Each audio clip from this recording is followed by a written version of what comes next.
ದೇವರ ನಾಮಕ್ಕೆ ಮಹಿಮೆ ಉಂಟಾಗಲಿ. ಪುನರುತ್ಥಾನದ ಹಬ್ಬಕ್ಕೆ ನಿಮಗೆಲ್ಲರಿಗೂ ಯೇಸು ಕ್ರಿಸ್ತನ ನಾಮದಲ್ಲಿ ಸ್ವಾಗತ. ಪುನರುತ್ಥಾನದ ಹಬ್ಬಕ್ಕೆ ಬಂದಿರುವಂಥ ನಿಮ್ಮೆಲ್ಲರನ್ನ ದೇವರು ಹೆಸರಿಡಿದು ಆಶೀರ್ವದಿಸಲಿ. ಪುನರುತ್ಥಾನ ಹಬ್ಬಕ್ಕೆ ಬಂದಿರುವಂಥ ನಿಮ್ಮೆಲ್ಲರ ಇಷ್ಟಾರ್ಥಗಳನ್ನು ದೇವರು ನೆರವೇರಿಸಲಿ. ಪುನರುತ್ಥಾನದ ಹಬ್ಬಕ್ಕೆ ಬಂದಿರುವಂಥ ನಿಮ್ಮೆಲ್ಲರ ಪ್ರಾರ್ಥನೆಗೆ ದೇವರು ಸದುತ್ತರವನ್ನು ಕೊಡಲಿ. ಪುನರುತ್ಥಾನ ಹಬ್ಬಕ್ಕೆ ಬಂದಿರುವಂಥ ನಮ್ಗೆಲ್ಲರಿಗೂ ಪುನರುತ್ಥಾನವನ್ನ, ಜೀವವನ್ನ, ನಿತ್ಯ ಜೀವವನ್ನ ದೇವರು ನಮ್ಮೆಲ್ಲರಿಗೆ ಕೊಡಲಿ. ಆಮೇನ್, ಆಮೇನ್. ಈ ಲೋಕದಲ್ಲಿ ಅನೇಕ ಹುಟ್ಟಿರುವಂಥ ಹಬ್ಬಗಳನ್ನ ನಾವು ನೋಡ್ತೀವಿ. ಎಷ್ಟೋ ಜನರ ಹುಟ್ಟಿದ ಹಬ್ಬಗಳನ್ನ ಆಚರಣೆ ಮಾಡ್ಕೊಳ್ಳೋದನ್ನೆಲ್ಲ ನಾವು ನೋಡಿದ್ದೀವಿ. ಸತ್ತೋಗಿರುವಂಥ ದಿನಗಳನ್ನು ಆಚರಣೆ ಮಾಡೋದನ್ನು ಸಹ ನಾವು ನೋಡಿದ್ದೀವಿ. ತಿಥಿಯನ್ನ ಮಾಡೋದನ್ನ ಸಹ ನಾವು ನೋಡಿದ್ದೀವಿ. ಆದರೆ ಸತ್ತೋಗಿ ಪುನರುತ್ಥಾನವನ್ನ ಹೊಂದಿ ಇವತ್ತಿಗೂ ಬದುಕಿರುವಂಥವರ ಹಬ್ಬವನ್ನ ಆಚರಣೆ ಮಾಡಿರುವಂಥದ್ದನ್ನ ಯೇಸು ಕ್ರಿಸ್ತನದ್ದನ್ನ ಬಿಟ್ಟರೆ ಬೇರೆ ಯಾವುದನ್ನ ಸಹ ನಾವಿನ್ನು ಈ ಲೋಕದಲ್ಲಿ ನೋಡೋಕ್ಕೆ ಆಗಲಿಲ್ಲ. ಆಮೇನ್. ಕೇವಲ ಯೇಸು ಕ್ರಿಸ್ತನ ಪುನರುತ್ಥಾನದ ಹಬ್ಬವನ್ನ ಮಾತ್ರ ಈ ಲೋಕದಲ್ಲಿ ಆಚರಣೆಯನ್ನ ಮಾಡ್ತಾರೆ. ಯಾಕಂದ್ರೆ ಆತನು ಈ ಲೋಕದಲ್ಲಿ ಹುಟ್ಟಿದ್ದು ಎಷ್ಟು ಸತ್ಯನೋ ಆತನು ಪುನರುತ್ಥಾನವನ್ನ ಹೊಂದಿದ್ದು ಅಷ್ಟೇ ಸತ್ಯವಾಗಿದೆ. ಆತನು ನಿಜವಾದ ದೇವರಾಗಿದ್ದಾರೆ ಅನ್ಲಿಕ್ಕೆ ಇದು ಒಂದು ದೊಡ್ಡ ಸಾಕ್ಷಿ ಆಗಿದೆ. ಆಮೇನ್. ದೇವರಿಗೆ ಆದಿನೂ ಇಲ್ಲ, ಅಂತ್ಯವೂ ಇಲ್ಲ. ಹಲ್ಲೆಲೂಯಾ. ಪ್ರಕಟಣೆ ಬರಂತ ಪುಸ್ತಕ 1ನೇ ಅಧ್ಯಾಯದಲ್ಲಿ ದೇವರ ವಾಕ್ಯ ಹೇಳುತ್ತೆ, ನಾನೇ ಅಲ್ಪವೂ ಒಮೇಘವೂ ಆಗಿದ್ದೇನೆ, ನಾನೇ ಆದಿಯೂ ಅಂತ್ಯವೂ ಆಗಿದ್ದೇನೆ ಆತನ ಹೇಳ್ತಾನೆ. ಬೈಬಲ್ ಹೇಳ್ತದೆ ದೇವರನ್ನ ಆತನು ಸರ್ವವ್ಯಾಪಿಯಾಗಿದ್ದಾರೆ, ಆತನು ಸರ್ವಜ್ಞಾನಿಯಾಗಿದ್ದಾನೆ, ಆತನು ಸರ್ವಶಕ್ತನಾಗಿರುವಂತ ದೇವರಾಗಿದ್ದಾನೆ. ಆಮೇನ್. ಯೇಸು ಕ್ರಿಸ್ತನು ಮಾತ್ರ ಇವತ್ತಿಗೂ ಆತನು ಜೀವಿಸುವಂತ ದೇವರಾಗಿ ತನ್ನನ್ನು ತಾನು ದೇವರು ಎಂಬುದಾಗಿ ಹೇಳಿ ನಿರೂಪಿಸಿಕೊಂಡಿದ್ದಾರೆ. ಈ ಲೋಕದಲ್ಲಿ ಅನೇಕರನ್ನ ನಾವು ನೋಡಬಹುದು. ನಾನು ದೇವರು ಅಂತ ಹೇಳಿರುವಂಥವ್ರು ಎಲ್ಲರೂ ಇವತ್ತು ಸತ್ತು ಸಮಾಧಿ ಆಗಿದ್ದಾರೆ. ಸತ್ತು ಸಮಾಧಿ ಆಗಿದ್ದಾರೆ. ಇವತ್ತಿಗೂ ಅವರ ಸಮಾಧಿಗಳಿದ್ದಾವೆ. ಆದರೆ ಯೇಸು ಕ್ರಿಸ್ತನ ಸಮಾಧಿ ಮಾತ್ರ ಇವತ್ತಿಗೂ ಸಹ ಖಾಲಿಯಾಗಿದೆ. ಆಮೇನ್. ನನಗೂ ನಿನಗೂ ಒಂದು ದೊಡ್ಡ ನಿರೀಕ್ಷೆಯನ್ನ ದೇವರು ಕೊಟ್ಟಿದ್ದಾರೆ. ನಾನು ನೀನು ಸತ್ತೋದ್ರು ಮತ್ತೆ ಬದುಕ್ತೀವಿ, ಸತ್ತೋದ್ರೆ ಮತ್ತೆ ಬದುಕ್ತೀವಿ. ಪಕ್ಕದಲ್ಲಿರೋ ಕೈ ಕೊಟ್ಟು ಹೇಳಿ, ನೀನು ಸತ್ತೋದ್ರು ಬದುಕ್ತೀಯಾ, ನೀನು ಸತ್ತೋದ್ರು ಬದುಕ್ತೀಯಾ, ನೀನು ಸತ್ತೋದ್ರು ಮತ್ತೆ ದೇವ್ರು ನಿನ್ನನ್ನು ಎಬ್ಬಿಸ್ತಾರೆ ಅಂತೇಳಿ. ಹಲ್ಲೆಲೂಯಾ. ನಂಬ್ತೀರಾ ನೀವು? ನಂಬ್ತೀರಾ? ಹೌದು, ನಾವು ಸತ್ರು ನಾವು ಬದುಕ್ತೀವಿ. ಮತ್ತೆ ನೀವು ಅನ್ಕೋಬೇಡಿ ನಾವು ಸತ್ತೋದ್ಮೇಲೆ ಇನ್ನು ಅಷ್ಟೇ ನನ್ನ ಜೀವನ ಅಂತ. ಅಪೊಸ್ತಲನಾದ ಪೌಲನು ಹೇಳ್ತಾನೆ, ತಿನ್ನೋದು ಕುಡಿಯೋದು ದೇವರ ರಾಜ್ಯ ಅಲ್ಲ. ಯಾಕಂದ್ರೆ ಮನುಷ್ಯನು ಸತ್ತೋದ್ಮೇಲೆ ಅವನು ಮತ್ತೆ ಬದುಕ್ತಾನೆ. ಹಲ್ಲೆಲೂಯಾ. ದೇವ್ರ ವಾಕ್ಯ ಕೇಳಲಿಕ್ಕೆ ಹೋಗೋಣವಾ? ದೇವ್ರ ವಾಕ್ಯ ಕೇಳಲಿಕ್ಕೆ ರೆಡಿ ಆಗಿದ್ದೀರಾ? ಪಕ್ಕದಲ್ಲಿ ಕೈ ಕೊಟ್ಟು ಹೇಳಿ, ದೇವ್ರ ವಾಕ್ಯ ಕೇಳಲಿಕ್ಕೆ ಸಿದ್ಧವಾಗಿದೆಯಾ? ಸಿದ್ಧವಾಗಿದೆಯಾ? ಆಮೇನ್. ಹಲ್ಲೆಲೂಯಾ. ನಾವು ಯೇಸು ಕ್ರಿಸ್ತನ ಪುನರುತ್ಥಾನದ ಬಗ್ಗೆ ಬಹಳಷ್ಟು ಸಾರಿ ಕೇಳಿದ್ದೀವಿ, ಬಹಳಷ್ಟು ವರ್ಷ ನಾವು ಧ್ಯಾನ ಮಾಡಿದ್ದೀವಿ. ಇವತ್ತು ಯೇಸು ಕ್ರಿಸ್ತನು ಪುನರುತ್ಥಾನವನ್ನು ಹೊಂದಿದ ಮೇಲೆ ಆತನು ಹೇಳಿರುವಂಥ ಕೆಲವು ಮಾತುಗಳನ್ನು ಇವತ್ತು ನಾವು ಧ್ಯಾನ ಮಾಡಲಿಕ್ಕೆ ಹೋಗೋಣ. ಯೇಸು ಕ್ರಿಸ್ತನು ಪುನರುತ್ಥಾನವನ್ನು ಹೊಂದಿದ ಮೇಲೆ ಎಷ್ಟು ದಿನಗಳ ಕಾಲ ಅವರು ಈ ಲೋಕದಲ್ಲಿದ್ದರು? ಎಷ್ಟು ದಿನಗಳ ಕಾಲ? ಎಷ್ಟು ದಿನಗಳ ಕಾಲ? 40 ದಿನಗಳವರೆಗೆ ಅವರು ಈ ಲೋಕದಲ್ಲಿದ್ದರು. ಆಮೇನ್. ಅವರು ಸತ್ತೋಗಿ ಪುನರುತ್ಥಾನವನ್ನು ಹೊಂದಿಕೊಂಡು, ಭಾನುವಾರ ಪುನರುತ್ಥಾನವನ್ನು ಹೊಂದಿಕೊಂಡು, ಭಾನುವಾರ ತನ್ನ ಶಿಷ್ಯರಿಗೆ ಕಾಣಿಸ್ಕೊಂಡು, ಆಯಿತು ನಾನು ಎದ್ದಿದ್ದೀನಿ, ನಾನು ನಿಮಗೆಲ್ಲ ಕಾಣಿಸ್ಕೊಂಡಿದ್ದೀನಿ ಅಂಥೇಳಿ ಅವರು ಟಾಟಾ ಬಾಯ್ ಬಾಯ್ ಮಾಡಿ ಪರಲೋಕಕ್ಕೆ ಹೋಗ್ಬಿಟ್ಟಿದ್ರೆ ಜನ ಏನು ಹೇಳೋರು ಅಂತಂದರೆ, ಯೇಸು ಸ್ವಾಮಿ ಎದ್ದೇ ಇಲ್ಲ, ಆತನ ದೇಹವನ್ನು ಕದ್ಕೊಂಡು ಹೋಗ್ಬಿಟ್ಟವ್ರೆ, ಎಲ್ಲೋ ಕದ್ಕೊಂಡೋಗಿ ಸಮಾಧಿ ಮಾಡಿಬಿಟ್ಟವ್ರೆ. ಇವರೆಲ್ಲ ಸುಮ್ಮನೆ ಹೇಳ್ತಾರೆ ಯೇಸು ಸ್ವಾಮಿ ಎದ್ದಿದ್ದಾರೆ ಅಂತೇಳಿ ಯೇಸು ಕ್ರಿಸ್ತನ ಪುನರುತ್ಥಾನವನ್ನು ಯಾರು ನಂಬ್ತಾ ಇರಲಿಲ್ಲ. ಅದಕ್ಕೆ ಯೇಸು ಕ್ರಿಸ್ತನ್ ಏನು ಮಾಡ್ತಾನೆ, ತಾನು ಜೀವಂತವಾಗಿ ಎದ್ದಿರೋದು ಸತ್ಯ, ನನ್ನನ್ನು ಮರಣ ಹಿಡ್ಕೊಳ್ಳೋದಕ್ಕೆ ಸಾಧ್ಯ ಇಲ್ಲ, ಯಾಕಂದ್ರೆ ನಾನೇ ಸೃಷ್ಟಿಕರ್ತನು, ನಾನೇ ನಿಜವಾದ ದೇವರು ಎಂಬುದಾಗಿ ಹೇಳಿ ಈ ಭೂಲೋಕದಲ್ಲಿ ಯಾರ್ಯಾರು ಈ ಒಂದು ಕತ್ತಲಲ್ಲಿದ್ದಾರೋ, ಯಾರ್ಯಾರು ಈ ಅಂಧಕಾರದ ಶಕ್ತಿಯಲ್ಲಿ ಮರೆಯಾಗಿದ್ದಾರೋ ಅವರೆಲ್ಲರಿಗೂ ತನ್ನನ್ನು ತಾನು ನಿರೂಪಿಸ್ಕೋಬೇಕು ಅಂತೇಳಿ ಆತನು 2000 ವರ್ಷಗಳ ಹಿಂದೆ ಪುನರುತ್ಥಾನವನ್ನು ಹೊಂದಿ 40 ದಿನಗಳವರೆಗೆ ಭೂಮಿಯಲ್ಲಿ ವಾಸವಾಗಿರ್ತಾರೆ. ತನ್ನ ಶಿಷ್ಯರಿಗೆ 10 ರಿಂದ 12 ಸಾರಿ ಆತನು ಕಾಣಿಸ್ಕೊಳ್ತಾನೆ, ಆತನು ಮಾತಾಡ್ತಾನೆ. ಕರ್ತನಲ್ಲಿರುವಂಥ ಪ್ರೀತಿಯ ಸಹೋದರ ಸಹೋದರಿಯೇ, ಆತನು 40 ದಿನಗಳ ಕಾಲ ಈ ಲೋಕದಲ್ಲಿದ್ದು 40 ದಿನಗಳಾದ ನಂತರ 40 ದಿನಗಳಾದ ನಂತರ ಹಲೋ 40 ದಿನಗಳು ಆದ ನಂತರ ಎಷ್ಟು ಜನ ಯೇಸು ಕ್ರಿಸ್ತನು ಪರಲೋಕಕ್ಕೆ ಎತ್ತಲ್ಪಡೋದನ್ನು ನೋಡ್ತಾರೆ? ಒಂದು 120 ಜನ ಆತನು ಪರಲೋಕಕ್ಕೆ ಎತ್ತಲ್ಪಡುವುದನ್ನು ನೋಡ್ತಾರೆ. ಅವರ ಮುಂದೆ ಯೇಸು ಕ್ರಿಸ್ತನ ಅವ್ರನ್ನ ಆಶೀರ್ವಾದನ ಮಾಡಿ ಅವ್ರ ಕಣ್ಣು ಮುಂದೆನೆ ನೇರವಾಗಿ ಪರಲೋಕಕ್ಕೆ ಎತ್ತಲ್ಪಡ್ತಾರೆ. ಅಂದರೆ ಅವ್ರು ಹಂಗೇ ಮೇಲಕ್ಕೆ ಹೋಗೋದನ್ನ ಅಷ್ಟೋ ಜನ ನೋಡ್ತಾರೆ. ಎಲ್ಲಿ ಗಂಟ ನೋಡ್ತಾರೆ ಅಂದರೆ, ಆಕಾಶದಲ್ಲಿ ಮೋಡಗಳು ಆತನನ್ನು ಮರೆ ಮಾಡಿಕೊಳ್ಳುವಷ್ಟರ ಮಟ್ಟಿಗೂ ಅವರು ಯೇಸು ಕ್ರಿಸ್ತನನ್ನ ದೃಷ್ಟಿ ಇಟ್ಟು ನೋಡ್ತಾರೆ. ಆಮೇನ್.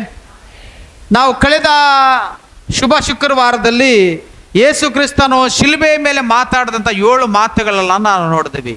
ಇವತ್ತು ಯೇಸು ಕ್ರಿಸ್ತನು 40 ದಿನಗಳ ಕಾಲ ಈ ಲೋಕದಲ್ಲಿದ್ದು ಅನೇಕ ಮಾತುಗಳನ್ನು ಮಾತಾಡಿದರು.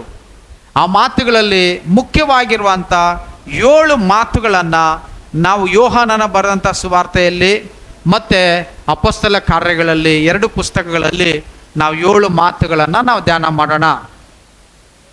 ಯೇಸು ಕ್ರಿಸ್ತನು ಜೀವಂತವಾಗಿ ಎದ್ದ ತಕ್ಷಣ ಆತನು ಮಾತನಾಡಿದಂಥ ಮೊದಲನೆಯ ಮಾತು, ಯೋಹಾನನು ಬರೆದಂಥ ಸುವಾರ್ತೆ 20ನೇ ಅಧ್ಯಾಯ 15ನೇ ವಾಕ್ಯ. ಯೋಹಾನನ ಬರೆದಂಥ ಸುವಾರ್ತೆ 20ನೇ ಅಧ್ಯಾಯ 15ನೇ ವಾಕ್ಯ. ಯೇಸು ಆಕೆಯನ್ನು, ಅಮ್ಮ, ಯಾಕೆ ಅಳುತ್ತಿ, ಯಾರನ್ನು ಹುಡುಕುತ್ತಿ ಎಂದು ಕೇಳಲು ಆಕೆ ಆತನನ್ನು ತೋಟಗಾರನೆಂದು ನೆನೆಸಿ ಆತನಿಗೆ, ಅಯ್ಯ, ನೀನು ಆತನನ್ನು ಎತ್ತಿಕೊಂಡು ಹೋಗಿದ್ದರೆ ಎಲ್ಲಿ ಇಟ್ಟಿದ್ದಿ, ನನಗೆ ಹೇಳು, ನಾನು ತೆಗೆದುಕೊಂಡು ಹೋಗುತ್ತೇನೆ ಎಂದು ಹೇಳಿದಳು. ಆಮೇನ್.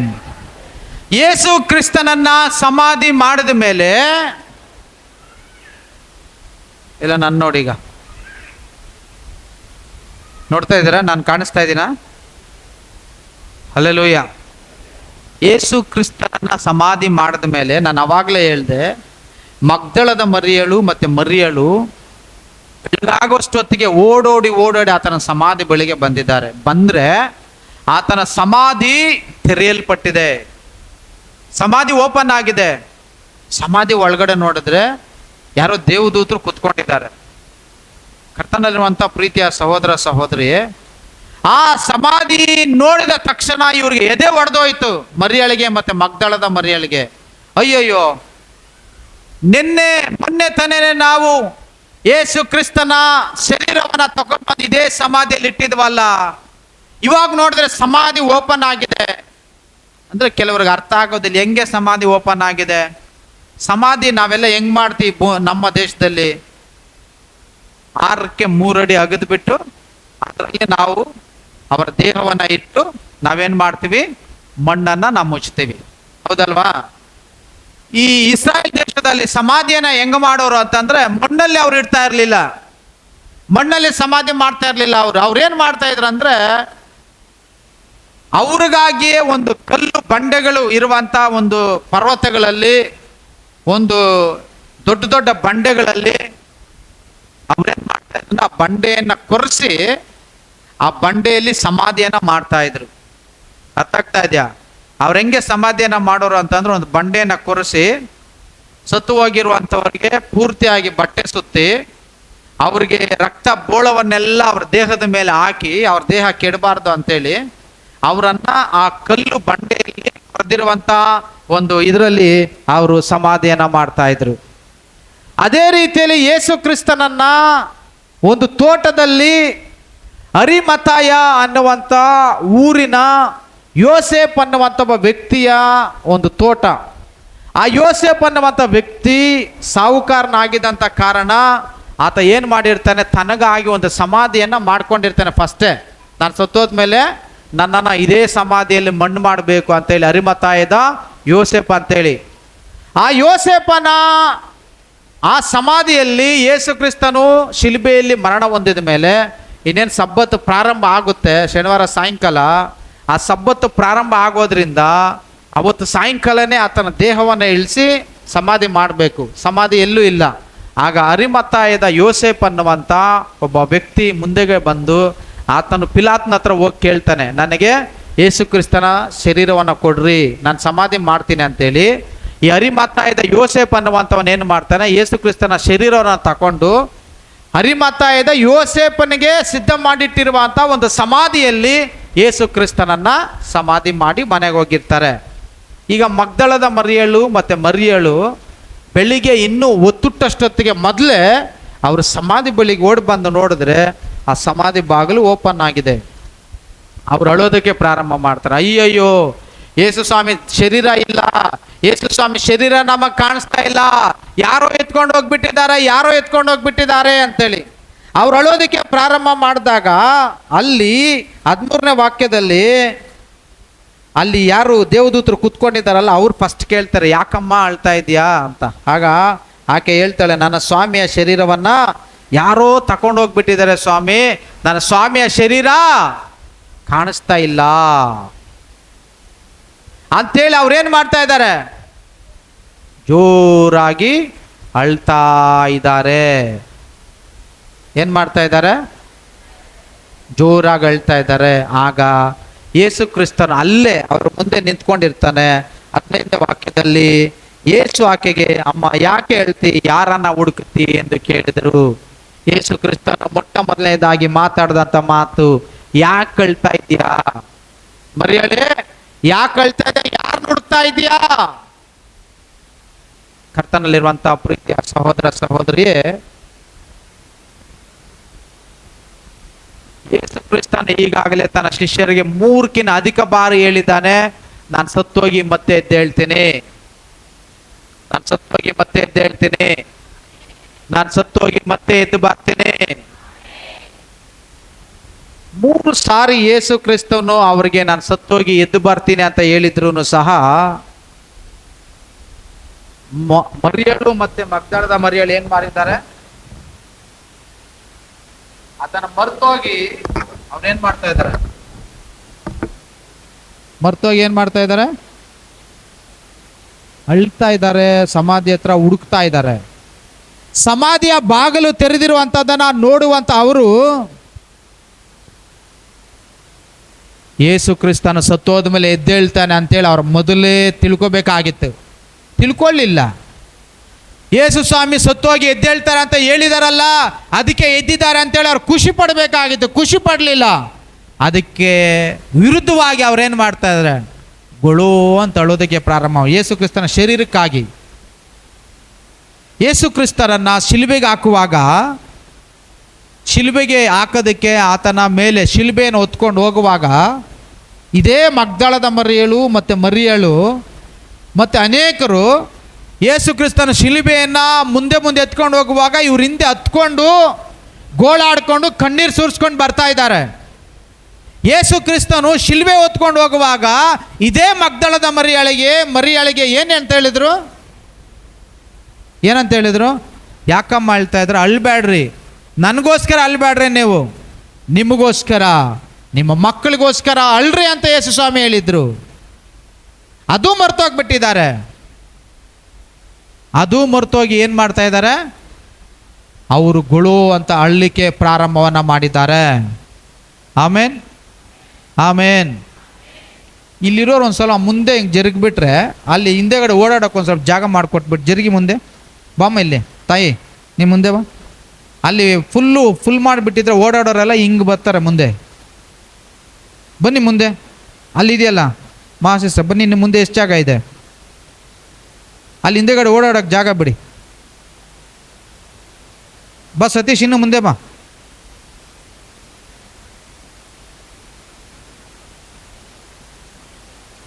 ಇವ್ರು ಅಳ್ತಾ ಇದ್ದಾರೆ. ಅವಾಗ ಅಳುವಂಥ ಸಮಯದಲ್ಲಿ ಯೇಸು ಕ್ರಿಸ್ತನ ಆಕೆಗೆ ಕೇಳಿ, ಯಾಕಮ್ಮ ಅಳ್ತಾ ಇದೀಯಾ, ಯಾರನ್ನ ಹುಡುಕ್ತಾ ಇದೀಯಾ? ಕರ್ತನಲ್ಲಿರುವಂಥ ಪ್ರೀತಿಯ ಸಹೋದರ ಸಹೋದರಿಯೇ, ಯೇಸು ಕ್ರಿಸ್ತನು ಪ್ರತಿ ಕ್ಷಣ ನಮಗೆ ಇದೇ ಮಾತನ್ನು ಕೇಳೋದು, ಯಾಕೆ ಅಳ್ತಾ ಇದೆಯಾ, ನಾನಿದ್ದೀನಿ ನಿಮಗೆ. ಯಾಕೆ ಕಷ್ಟ, ಯಾಕೆ ಕಣ್ಣೀರು ಅಂತ ಹೇಳ್ತಾ ಇದೆಯಾ, ಯಾಕೆ ಕಾಯಿಲೆ ಅಂತ ಹೇಳ್ತಾ ಇದೆಯಾ, ಅಯ್ಯೋ ನನಗೆ ಯಾರು ಆಧಾರ ಇಲ್ಲ, ಅಯ್ಯೋ ನನಗೆ ಯಾರು ಸಹಾಯಕರಿಲ್ಲ ಅಂತ ಯಾಕೆ ಹೇಳ್ತಾ ಇದೆಯಾ? ನಾನಿದ್ದೀನಮ್ಮ ಅಂತ ದೇವರು ನಮಗೆ ಬಲಪಡಿಸುವಂಥ ದೇವರು ನಮ್ಮ ದೇವರಾಗಿದ್ದಾರೆ. ನಮ್ಮ ದೇವರು ಕಣ್ಣೀರನ್ನ ಒರೆಸುವಂಥ ದೇವರಾಗಿದ್ದಾರೆ. ಕಣ್ಣೀರನ್ನು ಸುರಿಸ್ತಾ ಯೇಸುವೆ ಅಂತ ಕರೆದ್ರೆ ಸಾಕು, ಆತನು ಎಲ್ಲಿದ್ದರೂ ನನ್ನ ಮಗ ನನ್ನ ಮಗಳು ಕಣ್ಣೀರನ್ನ ಸುರಿಸ್ತಾ ಇದ್ದಾರೆ ಅಂತೇಳಿ ಆತನು ಓಡಿ ಬಂದು ನಿನ್ನ ಪ್ರಾರ್ಥನೆಯನ್ನು ಕೇಳುವಂಥ ದೇವರಾಗಿದ್ದಾರೆ.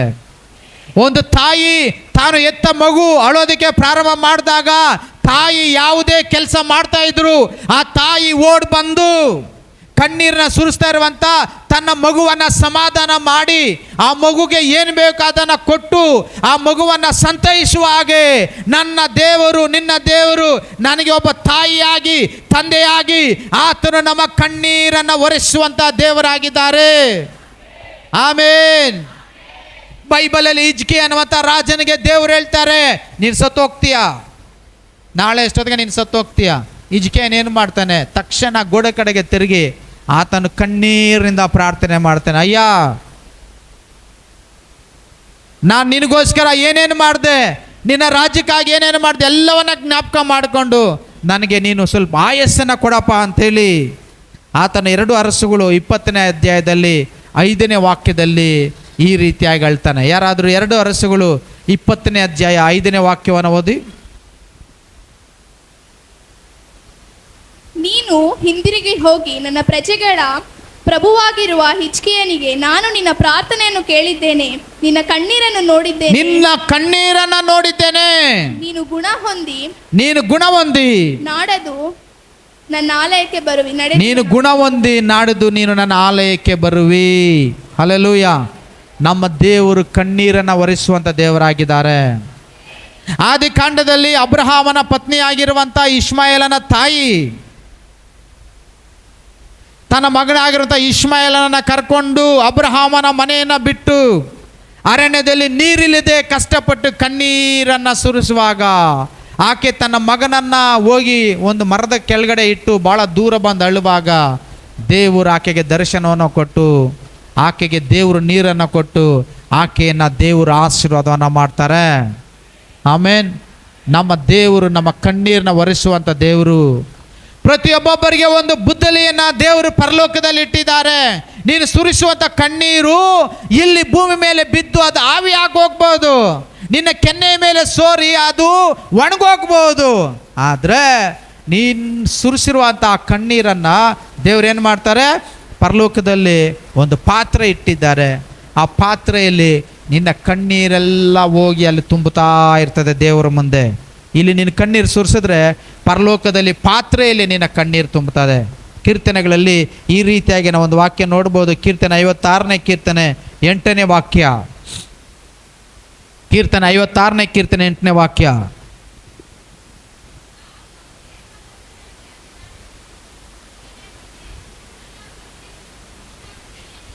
ನನ್ನ ಕಣ್ಣೀರು ನಿನ್ನ ಬುದ್ದಲಿಯಲ್ಲಿ ತುಂಬಿದೆ. ಆಮೇನ್. ಹಲ್ಲೆಲೂಯಾ. ಕರ್ತನಲ್ಲಿರುವಂಥ ಪ್ರೀತಿಯ ಸಹೋದರ ಸಹೋದರಿ, ನೀನು ಕಣ್ಣೀರು ಸುರಿಸಬೇಡ, ಅಳಬೇಡ, ಗೋಳಾಡಬೇಡ. ನಿನಗೆ ನನ್ನ ದೇವರಿದ್ದಾರೆ, ನಿನಗೆ ಯೇಸು ಕ್ರಿಸ್ತನಿದ್ದಾರೆ. ನೀನು ಅಳಬೇಕು ಅಂತಂದರೆ ಮನುಷ್ಯರ ಮುಂದೆ ಅಳಕ್ಕೆ ಹೋಗಬೇಡ. ದೇವರ ಸನ್ನಿಧಾನದಲ್ಲಿ ಬಂದು ನೀನು ಒಂದು ತೊಟ್ಟು ಕಣ್ಣೀರಿಟ್ಟರೆ ಸಾಕು, ಆತನು ಎಲ್ಲಿದ್ದರೂ ಓಡಿ ಬಂದು ನಿನ್ನನ್ನು ಸಂತೈಸುವಂಥ ದೇವರಾಗಿದ್ದಾನೆ. ಆತನು ಕೇಳ್ತೇನೆ, ನೀನು ಯಾರನ್ನ ಹುಡುಕ್ತಾ ಇದೀಯ? ನಾನು ಎದ್ದಿದ್ದೀನಿ. ನೀನು ದೇವ್ರನ್ನ ಎಲ್ಲೆಲ್ಲೋ ಹುಡುಕಿದ್ರೆ ಆತ ನಿನಗೆ ಸಿಕ್ಕೋದಿಲ್ಲ. ನೀನು ದೇವರನ್ನ ಕಂಡುಕೊಂಡು ಆತನು ಜೀವಂತವಾಗಿ ಎದ್ದಿದ್ದಾನೆ, ಆತನ ಪುನರುತ್ಥಾನವನ್ನು ಹೊಂದಿದ್ದಾನೆ ಅಂತ ನೀನು ನಂಬಿದ್ರೆ ಆತ ನಿನ್ನ ಪಕ್ಕದಲ್ಲೇ ಇರುವಂಥ ದೇವರಾಗಿದ್ದಾರೆ. ಹಲ್ಲೆಲೂಯಾ. ನೀನು ದೇವ್ರನ್ನ ಎಲ್ಲಿ ಬದುಕಿದಾರೋ ಅಲ್ಲಿ ಹುಡುಕಬೇಕು. ದೇವ್ರಿಲ್ಲದೆ ಇರುವಂಥ ಸ್ಥಳಗಳಲ್ಲಿ ನೀನು ಹೋಗಿ ಎಷ್ಟು ಹುಡುಕಿದ್ರು ದೇವರು ನಿನಗೆ ಸಿಕ್ಕೋದಿಲ್ಲ. ಅದಕ್ಕೆ ದೇವರನ್ನು ದೇವರ ಆಲಯದಲ್ಲಿ ನೀನು ಹುಡುಕಿದ್ರೆ ನೀನು ನಿಜವಾದ ದೇವರನ್ನು ಕಂಡುಕೊಳ್ತೀಯಾ. ಆಮೇನ್. ಎರಡನೇದಾಗಿ ಆತನ ಹೇಳುವಂಥ ಮಾತು, ಮರಿಯಳ ಹತ್ರ ಮತ್ತೆ ಆತನ ಮಾತಾಡ್ತಾನೆ, ನೀನು ನನ್ನನ್ನು ಮುಟ್ಟಬೇಡ, ನಾನಿನ್ನೂ ತಂದೆಯ ಬಳಿಗೆ ಹೋಗಲಿಲ್ಲ ಅಂಥೇಳಿ. ಅದು ಇದೆಲ್ಲ ಯೇಸು ಕ್ರಿಸ್ತನ ಮರಿಯಳ ಹತ್ರ ಮಾತಾಡಿದ ಮೇಲೆ ಎರಡನೇದಾಗಿ ಆತನೇನು ಮಾತನ್ನು ಮಾತಾಡ್ತಾನೆ ತನ್ನ ಶಿಷ್ಯರಿಗೆ ಕಾಣಿಸ್ಕೊಂಡು ಅಂತ ನಾವು ನೋಡೋದಾದರೆ ಅದೇ ಯೋಹಾನನ ಬರೆದಂಥ ಸುವಾರ್ತೆಯಲ್ಲಿ 20ನೇ ಅಧ್ಯಾಯದಲ್ಲಿ 19ನೇ ವಾಕ್ಯ. ಆತನ ಎರಡನೇ ಮಾತು ಹೇಳಿದಂಥದ್ದು, ನಿಮಗೆ ಸಮಾಧಾನವಾಗಲಿ. ಏನು? ನಿಮಗೆ ಸಮಾಧಾನವಾಗಲಿ. ಹಲ್ಲೆಲೂಯಾ. ನಮ್ಮ ದೇವರು ಸಮಾಧಾನದ ಕರ್ತನಾಗಿದ್ದಾನೆ. ಆತನ ಪುನರುತ್ಥಾನವನ್ನು ಹೊಂದಿದ್ದೇ ನನಗೆ ನಿನಗೆ ಸಮಾಧಾನವನ್ನು ಕೊಡಬೇಕು ಅಂತೇಳಿ. ಆತನು ಸಮಾಧಾನದ ಪ್ರಭು ಆಗಿ ಯೆಹೋವ ಶಾಲೋಮ್ ಆಗಿದ್ದಾನೆ ಅಂತ ಸತ್ಯವೇದ ನಮಗೆ ಹೇಳುತ್ತೆ. ಇವತ್ತು ಮನುಷ್ಯನು ಸಮಾಧಾನ ಇಲ್ಲದೆ ಕಳವಳದಿಂದ, ಮನಸ್ಸಿಗೆ ನೆಮ್ಮದಿ ಇಲ್ಲದೆ ಕಳವಳದಿಂದ ಇವತ್ತು ಎಲ್ಲೆಲ್ಲೋ ಓಡಾಡ್ತಾ ಇದ್ದಾನೆ. ಮಾನಸಿಕ ಒತ್ತಡಗಳಿಂದ ಅವನು ಬಳಲ್ತಾ ಇದ್ದಾನೆ, ಮಾನಸಿಕವಾಗಿ ಕುಗ್ಗು ಹೋಗ್ತಾ ಇದ್ದಾನೆ. ಕರ್ತನಲ್ಲಿರುವಂಥ ಪ್ರೀತಿಯ ಸಹೋದರ ಸಹೋದರಿ, ದೇವರು ತನ್ನನ್ನು ಹುಡ್ಕೊಂಬರುವಂಥ ಪ್ರತಿಯೊಬ್ಬೊಬ್ಬರಿಗೂ ಹೇಳುವಂಥ ಮಾತು, ನಿನಗೆ ಸಮಾಧಾನವಾಗಲಿ. ಆತನು ಸಮಾಧಾನವನ್ನು ಕೊಡುವಂಥ ದೇವರಾಗಿದ್ದಾನೆ. ನೀನು ಎಷ್ಟೇ ಒತ್ತಡದಲ್ಲಿದ್ದರೂ, ನೀನೆಷ್ಟೇ ಕಷ್ಟದಲ್ಲಿದ್ದರೂ, ನೀನೆಷ್ಟೇ ಮಾನಸಿಕವಾಗಿ ಕುಗ್ಗಿ ಹೋಗಿದ್ರು ಆತನು ನಮಗೆ ಸಮಾಧಾನವನ್ನು ಕೊಡುವಂಥ ದೇವರಾಗಿದ್ದಾರೆ. ತನ್ನ ಶಿಷ್ಯರೆಲ್ಲ ಭಯಭೀತರಾಗಿ, ಅಯ್ಯೋ ಯೇಸು ಕ್ರಿಸ್ತನ ದೇಹ ಯಾರೋ ಎತ್ಕೊಂಡು ಹೋಗ್ಬಿಟ್ಟಿದ್ದಾರೆ. ಆತನು ಕಾಣಿಸ್ಕೊಂಡು ಮರಿಯಳಿಗೆ ಕಾಣಿಸ್ಕೊಂಡಿದ್ರು ಶಿಷ್ಯರೆಲ್ಲ ಭಯಭೀತರಾಗಿದ್ದಾರೆ. ಯಾಕೆ?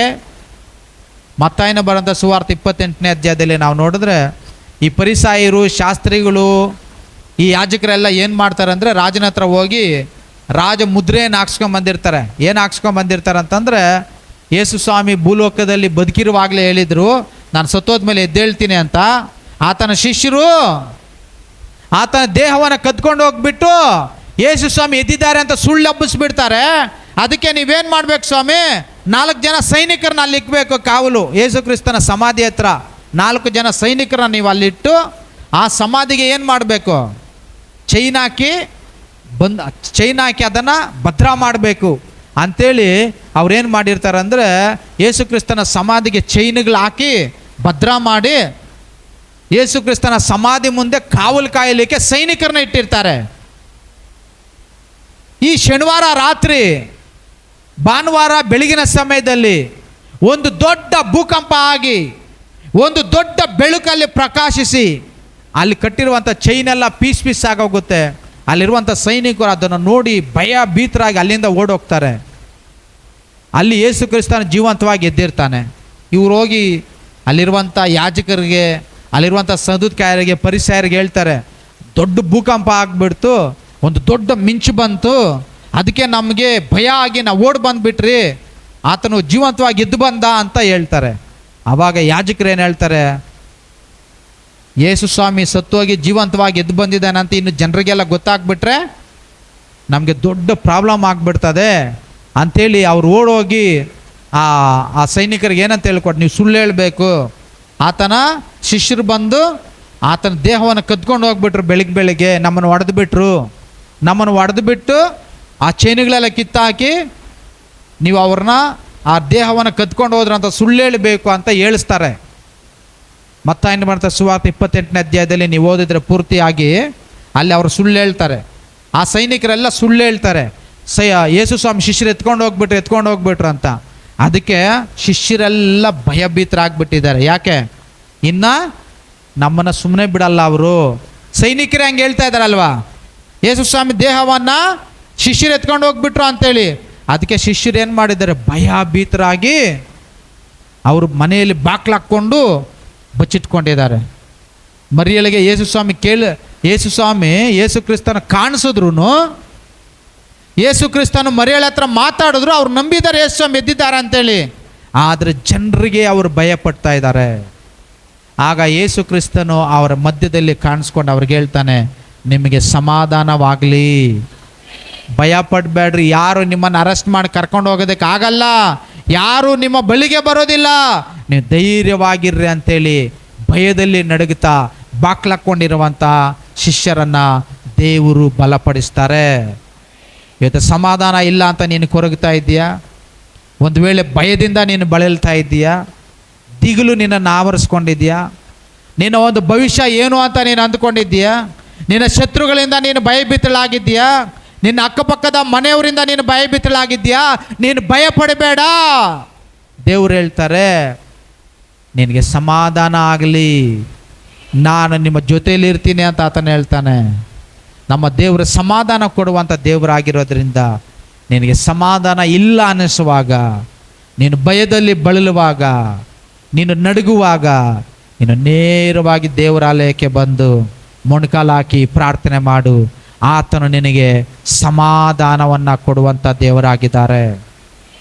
ಮೂರನೇದಾಗಿ ಆತನ ಆಡಿದಂಥ ಮಾತು ಯೋಹಾನ 20ನೇ ಅಧ್ಯಾಯ 22ನೇ ವಾಕ್ಯ ಮತ್ತು 23ನೇ ವಾಕ್ಯ. ಇದನ್ನು ಹೇಳಿ ಅವರ ಮೇಲೆ ಊದಿ ಅವರಿಗೆ ಪವಿತ್ರಾತ್ಮ ವರವನ್ನು ತಕ್ಕೊಳ್ಳಿರಿ. ನೀವು ಯಾರ ಪಾಪಗಳನ್ನು ಕ್ಷಮಿಸಿ ಬಿಡುತ್ತೀರೋ ಅವರಿಗೆ ಅವುಗಳ ಕ್ಷಮಾಪಣೆ ಆಗುತ್ತದೆ. ಯಾರ ಪಾಪಗಳನ್ನು ಕ್ಷಮಿಸದೆ ಉಳಿಸುತ್ತೀರೋ ಅವರಿಗೆ ಅವುಗಳು ಉಳಿಯುತ್ತವೆ ಅಂದನು. ಆಮೇನ್. ಆಮೇನ್. ಮೂರನೇದಾಗಿ ಕ್ಷಮಿಸುವಂಥ ಅಧಿಕಾರವನ್ನು ದೇವರು ನಮಗೆ ಕೊಡ್ತಾ ಇದ್ದಾರೆ. ಕ್ಷಮಿಸುವಂಥ ಅಧಿಕಾರ. ಕರ್ತನಲ್ಲಿರುವಂಥ ಪ್ರೀತಿಯ ಸಹೋದರ ಸಹೋದರಿ, ನಮ್ಮ ದೇವರು ಈ ಲೋಕಕ್ಕೆ ಬಂದಿದ್ದೇ ನಮ್ಮ ಪಾಪಗಳನ್ನು ಕ್ಷಮಿಸಲಿಕ್ಕಾಗಿ. ಆತನು ಪರಲೋಕದ ಪ್ರಾರ್ಥನೆಯನ್ನು ಕಳಿಸಿಕೊಡುವಾಗಲೂ, ದೇವರೇ ನಾನು ಇತರರ ಪಾಪಗಳನ್ನು ಕ್ಷಮಿಸುವ ಹಾಗೆ ನನ್ನ ಪಾಪಗಳನ್ನು ಕ್ಷಮಿಸು ಅಂತೇಳಿ ಪ್ರಾರ್ಥಿಸಿರಿ ಅಂತ ಆತನು ನಮಗೆ ಕಳಿಸ್ಕೊಟ್ಟು ಹೋಗಿದ್ದಾನೆ. ನೋಡಿ, ಕ್ಷಮಿಸುವಂಥ ಮನೋಭಾವ ನಮ್ಗೆ ಯಾವಾಗ ಬರುತ್ತೆ ಅಂತಂದರೆ, ಪವಿತ್ರಾತ್ಮನನ್ನು ಪಡ್ಕೊಂಡಾಗ ಮಾತ್ರನೇ ಕ್ಷಮಿಸುವಂಥ ಸ್ವಭಾವ ನಮಗೆ ಬರೋದು.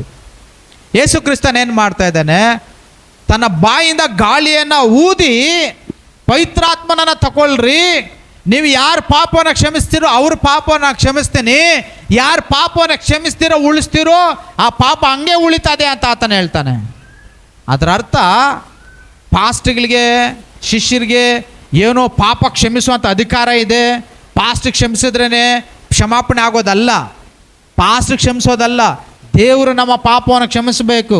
ಇಲ್ಲಿ ಯೇಸು ಕ್ರಿಸ್ತನ್ ಏನು ಹೇಳ್ತಾ ಇದ್ದಾನೆ? ನೀವು ಯಾರು ಪಾಪವನ್ನು ಕ್ಷಮಿಸ್ರೆ ಅವ್ರ ಪಾಪ ಕ್ಷಮಿಸ್ತೀನಿ ಅಂತಂದರೆ ನಾರ್ಮಲ್ ಆಗಿ ಎಲ್ಲರ ಪಾಪಗಳನ್ನು ನಾವು ಕ್ಷಮಿಸಬೇಕು.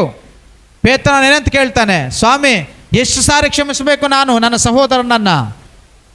777 ಸಾರಿ. ಅಂದರೆ ಒಬ್ಬನು ತಾನು ಪಾಪ ಮಾಡಿ ನಾನು ತಪ್ಪಾಯಿತು ಅಂತ ಹೇಳುವಾಗ 777 ಸಾರಿ, ಎಷ್ಟು ಸಾರಿ ಆದರೂ ನೀನೇನು ಮಾಡಬೇಕು? ಅವರನ್ನು ನೀನು ಕ್ಷಮಿಸಬೇಕು ಅಂತ ದೇವರ ವಾಕ್ಯ ಹೇಳುತ್ತೆ. ಆಮೇನ್, ಹಲ್ಲೆಲೂಯಾ. ಕರ್ತನಲ್ಲಿರುವಂಥ ಪ್ರೀತಿಯ ಸಹೋದರ ಸಹೋದರಿ, ದೇವರು ತನ್ನ ಶಿಷ್ಯರಿಗೆ ಏನಂತ ಹೇಳ್ತಾ ಇದ್ದಾರೆ ಅಂದರೆ, ನೀವು ಇನ್ನೊಬ್ಬರ ತಪ್ಪುಗಳನ್ನು ಕ್ಷಮಿಸಬೇಕು. ನೀವು ಕ್ಷಮಿಸಲಿಲ್ಲ ಅಂತಂದರೆ ಆ ತಪ್ಪುಗಳು ಹಂಗೆ ಉಳಿತದೆ, ಅಂದರೆ ಆ ತಪ್ಪುಗಳು ಹಂಗೆ ಇರ್ತದೆ. ಅಂದರೆ ನೀನು ಕ್ಷಮಿಸಲಿಲ್ಲ ಅಂತಂದರೆ ನಿನ್ನ ತಪ್ಪುಗಳು ಸಹ ಹಂಗೆ ಇರ್ತದೆ. ಯೇಸು ಕ್ರಿಸ್ತನು ಈಗ ನನಗಾಗಿ ನಿನಗಾಗಿ ಶಿಲುಬೆಯಲ್ಲಿ ಬಲಿಯಾಗಿದ್ದಾರೆ, ನಿನ್ನನ್ನು ಕ್ಷಮಿಸಲಿಕ್ಕೆ. ನೀನು ಇನ್ನೊಬ್ಬರನ್ನ ಕ್ಷಮಿಸೋದೇ ಇಲ್ಲ, ಇನ್ನೊಬ್ಬರ ಮೇಲೆ ನಿನಗೆ ಯಾವಾಗಲೂ ಕೋಪನೇ.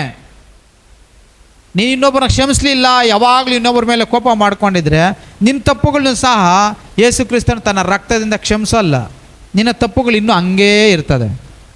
ನೀನೇನಾದರೂ ಯಾರನ್ನಾದರೂ ಕ್ಷಮಿಸಲಿಲ್ಲ ಅಂತಂದರೆ, ಯಾರ ಪಾಪಗಳನ್ನಾದರೂ ನೀನು ಕ್ಷಮಿಸಲಿಲ್ಲ ಅಂತಂದರೆ ನಿನ್ನ ತಪ್ಪುಗಳು ಇನ್ನೂ ಹಂಗೇ ಇರ್ತದೆ. ಈಗ ರೋಮನ್ ಕ್ಯಾಥಲಿಕ್ ಸಭೆಯಲ್ಲಿ ಫಾದರ್ಗಳ ಹತ್ರ ಹೋಗಿ ಅವ್ರೇನು ಮಾಡ್ತಾರೆ? ಕ್ಷಮಾಪಣೆಯನ್ನು ಕೇಳ್ತಾರೆ. ನನ್ನ ಪಾಪವನ್ನು ಕ್ಷಮಿಸ್ರಿ ಫಾದರ್, ನಾನು ಈ ಥರ ತಪ್ಪು ಮಾಡಿದ್ದೀನಿ ಅಂತ.